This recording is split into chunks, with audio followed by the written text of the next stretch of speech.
လွန်ခဲ့တဲ့နှစ်အနည်းငယ်ကစပြီး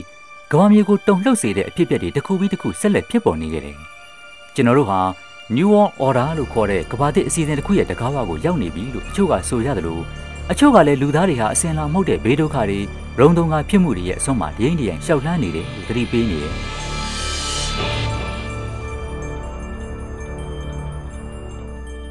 သတင်းစာဖတ်ခြင်းဟာတနေ့တာကိုပျော်ရွှင်တက်ကြွစွာနဲ့စတင်ပေးရလုပ်တဲ့နည်းလမ်းတစ်ခုမဟုတ်တော့ပါဘူး။ကမ္ဘာပြဿနာတွေဟာတနေ့ပြီးတနေ့ချီနေပုံမှုဆိုးဝါးလာသလိုဖြည့်ရှင်းဖို့ရတယ်ပုံမှုခက်ခဲလာခဲ့ပါတယ်။စဉ်းစားတွေးခေါ်တတ်တဲ့လူတိုင်းဖို့ခေါင်းခဲစရာမေးခွန်းတစ်ခုကရှေ့ဘာတွေဖြစ်လာမလဲဆိုတာပါပဲ။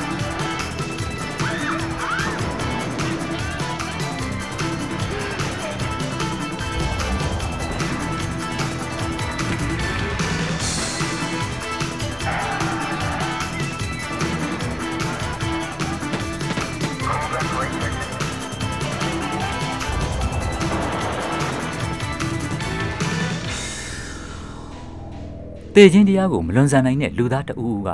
အချိန်ရဲ့အကန့်အသတ်တွေကိုကျော်လွန်ပြီးအနာဂတ်ကာလထဲကြည့်ရှုစူးစမ်းခဲ့မှုပါသလား။ရာဇဝင်သမိုင်းတစ်လျှောက်ဒီလိုလုံနိုင်စွမ်းရှိပါတယ်လို့အခိုင်အမာပြောဆိုခဲ့ကြတဲ့လူတွေအများကြီးရှိခဲ့ပါတယ်။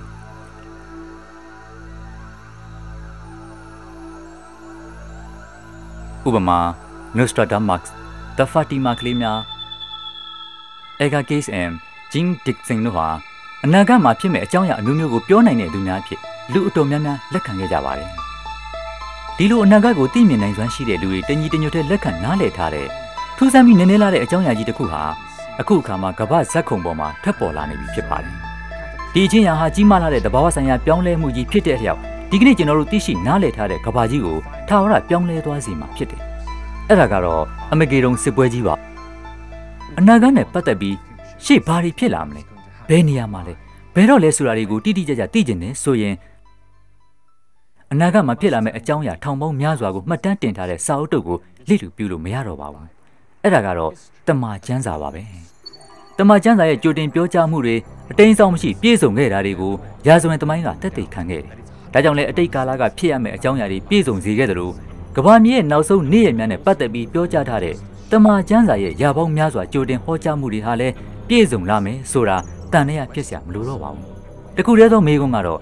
ဘယ်တော့လဲဆိုတာပါပဲ။လောလောဆယ်ကျွန်တော်တို့ပူဇော်မလို့သေးတဲ့လာမယ့်အချိန်တစ်ခုမှလားဒါမှမဟုတ်သခင်ယေရှုအပါဝင်တမန်ကျမ်းစာရဲ့ပရောဖက်ကြီးများကြိုတင်ပြောကြားခဲ့တဲ့ဒီနောက်ဆုံးအဆင့်ပြောင်းလဲမှုကြီးရဲ့တကားဝမှာကျွန်တော်တို့ရောက်နေကြပြီလား။လွန်ခဲ့တဲ့နှစ်ပေါင်း2000က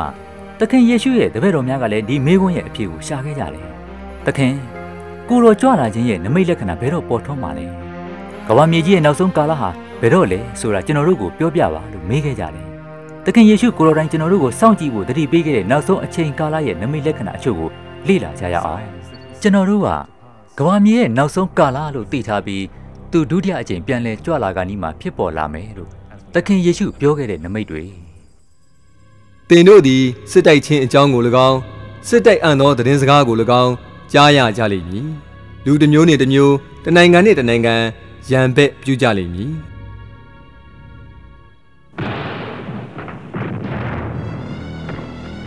20ရာစုနှစ်အတွင်းဖြစ်ပွားခဲ့တဲ့စစ်ပွဲတွေလောက်များပြားတဲ့စစ်ပွဲတွေဘယ်ချိန်ကာလမှမရှိခဲ့ဘူးပါဘူး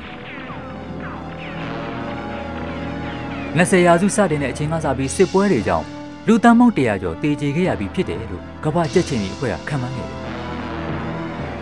1914ခုနှစ်မတိုင်မီထိစစ်မဲ့ဖြစ်ပွားခြင်းတွေမှာကမ္ဘာလူသား100လုံးမပါဝင်ခဲ့ပေမဲ့အဲ့ဒီနောက်ပိုင်းပထမနဲ့ဒုတိယကမ္ဘာစစ်ကြီးတွေမှာတော့လူသားတွေအားလုံးပါဝင်ပတ်သက်ခဲ့ကြရတယ်ဒီမိုကရေစီစနစ်တည်တံ့မှုအတွက်ပါဆိုပြီးဖြစ်ပွားခဲ့ရတဲ့ဒုတိယကမ္ဘာစစ်ကြီးပြီးဆုံးတဲ့နောက်ပိုင်းမှာအဓိကစစ်ပွဲကြီးတွေနဲ့အတူရာပေါင်းများစွာသောပုံကံမှုတွေနဲ့တော်လှန်ရေးတွေဖြစ်ခဲ့ရတယ်ဒုတိယကမ္ဘာစစ်နောက်ပိုင်းစစ်ကြောင့်တေဆုံးခဲ့ရသူအရေအတွက်ဟာ23သန်းကျော်ခဲ့ပါပြီ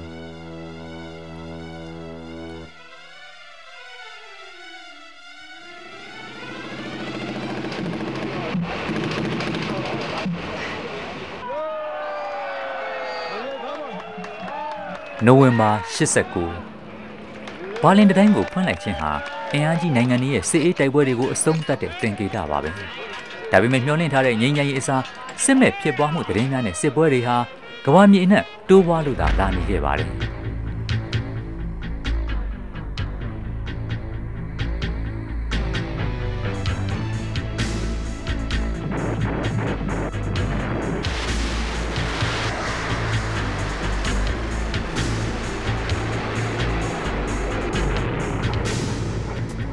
1993ခုနှစ်မှာစံချိန်တင်ရလောက်အောင်စစ်ပွဲကြီးတွေပေါင်း29ပွဲဖြစ်ပွားခဲ့တယ်လူတစ်မျိုးနဲ့တစ်မျိုးတနိုင်ငံနဲ့တနိုင်ငံဆိုတာကိုလူမျိုးစုတစုနဲ့တစုလိုတောင်အတိအကျပြန်ဆိုနိုင်တယ်ဒီ prophet ပြုခြင်းအရာဟာယခင်ယူဂိုစလာဗီးယားရဝမ်ဒါတို့နဲ့အတူကမ္ဘာအနှံ့ပြဿနာဖြစ်ပွားတဲ့နေရာတွေမှာပြည့်စုံခဲ့ပြီးဖြစ်တယ်စစ်ပွဲတွေနဲ့စစ်မဲ့ဖြစ်ပွားတဲ့သတင်းတွေကိုသာမကပဲစစ်ပွဲတွေကထွက်ပေါ်လာတဲ့ကြောက်စရာအနိဋ္ဌာယုံတွေကလည်းတိုးပွားလာနေခဲ့တယ်လူသားတွေဟာရက်စက်မှုနဲ့ညှဉ်းပန်းမှုတွေလူသတ်မှုနဲ့အုပ်စုလိုက်အာရမကျင့်မှုတွေနဲ့ပတ်သက်တဲ့သတင်းတွေအပေါ်ခံစားမှုတစ်ဖြည်းဖြည်းကင်းမဲ့လာပြီးဒါဟာဖျားရှင်ရဲ့ချုပ်ကိုင်မှုတွေကမရှိခဲ့ရင်လူသားတွေဟာဘယ်လောက်ရက်စက်ရိုင်းဆိုင်လာနိုင်တယ်လဲဆိုတာကိုပြသခြင်းပါပဲ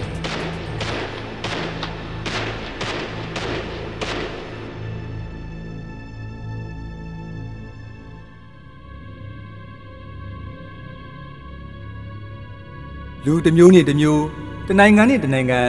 ရန်ဘက်ပြုကြလိမ့်မည်ဧပြီလ16ရက်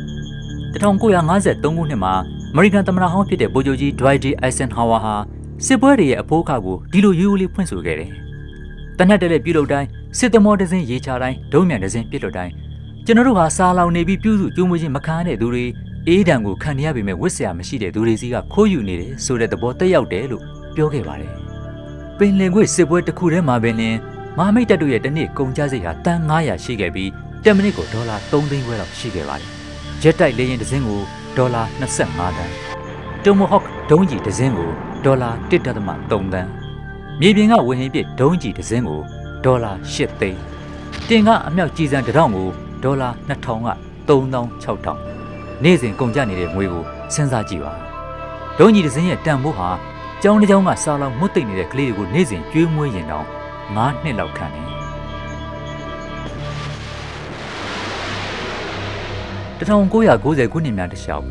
ကလေးပေါင်းတန်း100ကျော်ဟာဖျားနာလို့တော်၎င်းငတ်မှုကြောင့်တော်၎င်းဆုံးပါကြရတယ်။အဲ့ဒီအသက်ပေါင်းတန်း100ကျော်သေဆုံးမှုကိုစတစ်ဘုံကျဲလေရင်10စီးရဲ့တန်ဖိုးကကယ်ဆယ်နိုင်တယ်လို့ကမ္ဘာစစ်ပွဲတွေရဲ့နှစ်တာအသုံးစရိတ်ကလည်းကာကွယ်နိုင်စွမ်းရှိပါတယ်။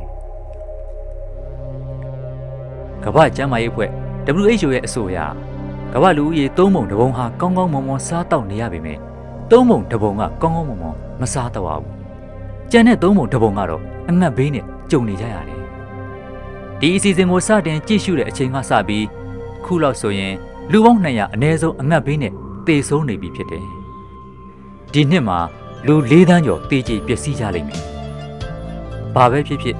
တိုးပွားနေတဲ့လူရေကိုကဘာကြီးကကျွေးနိုင်ပါတယ်။ငတ်မော့ခေါင်းပါမှုအချို့ဟာမိုးခေါင်ခြင်းဒါမှမဟုတ်တဘာဝအေးဒဏ်တို့ကြောင့်ဖြစ်ပေမဲ့ဒီကလေးငယ်တွေဟာလူချင်းလူမဆန်မှုတွေကြောင့်ပျက်စီးရဖို့ပိုများတယ်။စစ်ပွဲတွေပိတ်ပင်မှုတွေအစိုးရရဲ့ဇာတိတချို့ယွင်းမှုတွေနဲ့စီးပွားရေးဆိုင်ရာဖိနှိပ်မှုတွေဥပမာအားဖြင့်နိုင်ငံတကာကျွေးရှင်တွေစီမှာကြီးမားလာတဲ့ငွေကြေးပမာဏကိုမချေဘဲမနေနိုင်အောင်တွေးဆောင်ဖျားယောင်းခြင်းခံရပြီးဘယ်လို့မှမဆက်နိုင်တော့တဲ့အဆုံးစီးပွားရေးဆိုင်ရာကြေးကျွန်ဖြစ်နေရတဲ့နိုင်ငံတွေမှာချမ်းသာသူများကိုပိုချမ်းသာစေပြီးဆင်းရဲသူများကိုပိုမိုစေတဲ့မြင့်မားလွန်းတဲ့အတိုးနှုံတွေပေါ့ဒီကလေးတွေငတ်မှုတန်းကြောင့်တေဆုံးနေရတဲ့အချိန်မှာ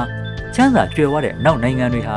သူတို့ရဲ့အစာဈေးနှုန်းတွေကိုမြင့်မားအောင်ဖန်တီးနိုင်ဖို့အစားအစာတန်ချိန်တန်ပေါင်းများစွာကိုမိရှုပစ်ကြတယ်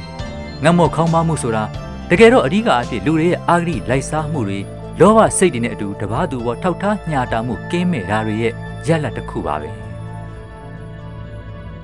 အရရတို့၌အစာခေါင်းပါခြင်းကာလနာများပြားခြင်းကပ်ယောဂါဒါမှမဟုတ်ကူးစက်ယောဂါတွေယခုခေတ်သိပ္ပံပညာဟာကူးစက်ယောဂါကိုကြောက်စရာမလိုတော့လောက်အောင်ဖယ်ထုတ်လိုက်ပြီလို့ထင်ရပေမဲ့ဒီကနေ့ကျွန်တော်တို့ဟာလူသမိုင်းမှာလူတွေရဲ့အသက်ကိုဖျက်ဆီးခဲ့တဲ့ယောဂါတွေအားလုံးထက်ပိုပြီးလူတွေကိုသေစေမဲ့ကြောက်စရာယောဂါဇိုးကြီးတစ်ခုနဲ့ကြုံနေရတယ်။အဲ့ဒါက AIDS ဆိုတဲ့ကူးစက်ယောဂါကြီးပါပဲ။ AIDS ယောဂါကိုဖြစ်စေတဲ့ HIV ဗိုင်းရပ်စ်ဟာကမ္ဘာတဝန်းအနည်းဆုံးလူ73သန်းက14သန်းကိုကူးစက်စေခဲ့ပြီးဖြစ်တယ်။1993ခုနှစ်မှာ AIDS ဟာအမေရိကန်လူမျိုးအသက်20နဲ့အသက်45နှစ်ကြားအရွယ်ယောက်ျားတွေသေဆုံးရခြင်းရဲ့အဓိကအကြောင်းအရာတစ်ခုဖြစ်လာခဲ့တယ်။ Harvard တက္ကသိုလ်သိပ္ပံပညာရှင်များကတက္ကရာ2000လောက်မှာလူသန်းပေါင်း24သန်းဟာ AIDS ယောဂါကူးစက်ခံရပြီးဖြစ်နေမယ်လို့ခန့်မှန်းခဲ့တယ်။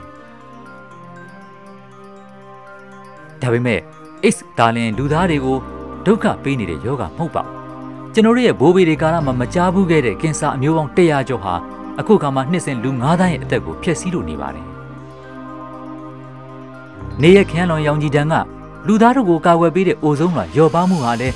မယ်လနိုမာလို့ခေါ်တဲ့အရေပြားကင်ဆာဖြစ်ရခြင်းအကြောင်းရင်းလို့ယူဆရပါတယ်ဆင်းရဲခြင်းနဲ့အင်ဂျီယာမဲ့ဖြစ်ခြင်းတို့ကိုဖန်တီးတဲ့ကမ္ဘာစီးပွားရေးဆုတ်ယုတ်မှုဟာနိုင်ငံအတော်များများရဲ့ကျန်းမာရေးဆိုင်ရာစနစ်တွေကိုဖျက်ဆီးခဲ့ပြီးခင်မီသိပ္ပံပညာရပ်ကြောင့်အန္တရာယ်မရှိတော့ဘူးလို့ထင်ခဲ့တဲ့ယောဂါတွေကလည်းအတိတ်တလန့်ဖြစ်စရာကောင်းလောက်အောင်ပြန်လည်ခေါင်းထောင်လာခဲ့တယ်။ပလိယောဂါတို့လိုကတ်ယောဂါတွေကလည်းအိန္ဒိယနဲ့ရခိုင်ဆိုဗီယက်ပြည်ထောင်စုတို့မှာဒုက္ခပေးခဲ့ပြီးဖြစ်တယ်။ရခိုင်အမျိုးအစားတွေနဲ့မတူတဲ့ငှက်ဖျား TB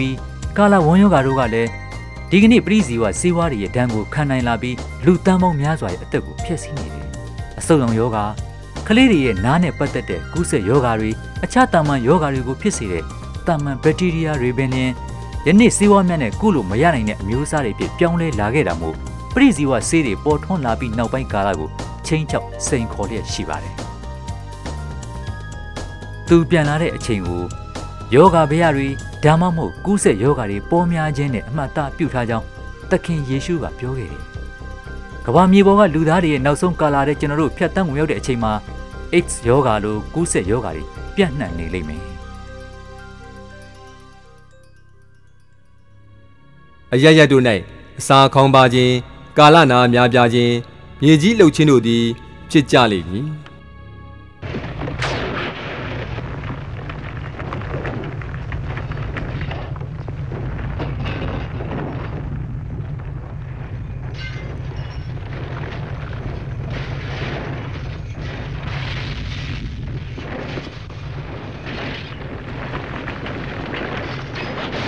1964ခုနှစ်မတ်လ29ရက်နေ့လာစကာပြည်နယ်ဟာရစ်စတာစကေး8.4ပြင်းအားရှိတဲ့ငလျင်ကြီးရဲ့ဖျက်ဆီးမှုနဲ့ကြုံခဲ့ရတယ်။ AL7 DGA Victor calling any station. It's an emergency. An emergency. Any station on this frequency. အန်ဝေါ်စရာကောင်းလောက်အောင်လာစကာမြေငလျင်ကြီးနောက်ပိုင်းနှစ်30အတွင်းလှုပ်ခဲ့တဲ့မြေငလျင်ကြီးများရဲ့အရေးအတွက်ဟာကမ္ဘာသမိုင်းတစ်လျှောက်လွန်ခဲ့တဲ့နှစ်ပေါင်း2000အတွင်းလှုပ်ခဲ့တဲ့မြေငလျင်အရေးအတွက်နဲ့တန်းတူဖြစ်နေတယ်။ထူးဆန်းထွေလာဖြစ်ရများကိုမှတ်တမ်းပြုထားတဲ့ကမ္ဘာပြက်ကလေးမှာ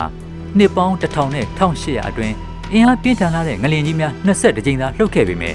1800နဲ့1900ကြားမှာပဲ18ကြိမ်တိုင်လှုပ်ခဲ့တယ်။နောက်နှစ်ပေါင်း50ဖြစ်တဲ့1900နဲ့1950ခုနှစ်များကြားမှာ33ကြိမ်လှုပ်ခဲ့ပြီး1950နဲ့1990ခုနှစ်အတွင်းမှာတော့အင်အားပြင်းထန်တဲ့ငလျင်ကြီးများ93ကြိမ်တိုင်လှုပ်ခဲ့တဲ့အတွက်အရေးအတွက်အဖြစ်ပြီးခဲ့တဲ့ရာစုနှစ်ဝက်ထက်3ဆများလာပြီးကမ္ဘာအနှံ့လူပေါင်း1.3 သန်းကျော်ရဲ့အသက်ကိုဖျက်ဆီးခဲ့ပါတယ်။တေးတီသားသားတိုးပွားလာတဲ့ငလျင်လှုပ်မှုတွေကြောင့်သိပ္ပံပညာရှင်အတော်များများက